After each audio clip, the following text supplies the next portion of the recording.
அவரை இந்த பக்கம் என்ன சொல்றாரு, அவன் ஒரு அருவா கேசு நீ வந்துரு. நான்ல, சரி சார் நான் கிளம்புறேன் சார். இந்த ஒரு நிமிஷம் இருங்க. உங்க ஃபோன கொஞ்சம் குடுங்க. இல்ல சார் இது டெலிவரி ஃபோன் பேச முடியாதுன்னு நான் சொன்னேன். ஏன் இல்ல என் நம்பர் வந்து பேசக்கூடாது. என் நம்பர் எப்பவுமே ட்ரேஸ் பண்ணுவாங்க. அதனால நான் அடுத்தவங்க நம்பர் இந்த அவர் நிக்கிறார். அவர் நம்பர் வாங்கி பேசுங்க. நான் போறேன் அப்படின்னு சொல்லிட்டு வந்துட்டேன். வர்றேன். நான் திரும்பி வர்றேன். நல்லா கேட்டுக்கோங்க. பிரபல ரவுடியோட கையாளு. இவர் வந்து எப்பவுமே கூலிப்படை தேடிக்கிட்டு இருக்கு. நான் திரும்பி வர்றேன்.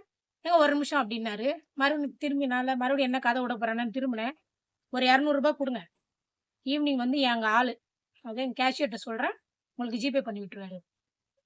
நான் அங்கேயே காரித்து போவா, இல்ல கடையில வந்து காரித்து போவான்னு யோசிச்சுக்கிட்டு வந்துட்டேன். திரும்பி எதுவுமே சொல்லல வந்துட்டேன். ஏன்?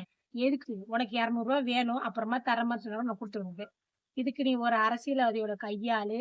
என்னைய எப்பவுமே 60 பேர் தேடுறான். என் நம்பர இந்த கதெல்லாம் தேவையா?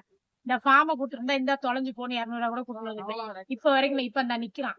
இவன்ட்ட போய் கேட்டா அதே கதைய ரிப்பீட் பண்ணுவான். அதே கதைய ரிப்பீட் பண்ணி மறுபடியும் ரூ. 200 கேட்பான். ஏன் இப்படி? எதுக்காக? வந்திருக்கிறது 15,000 சம்பளம். இதுக்கு இவ்வளோ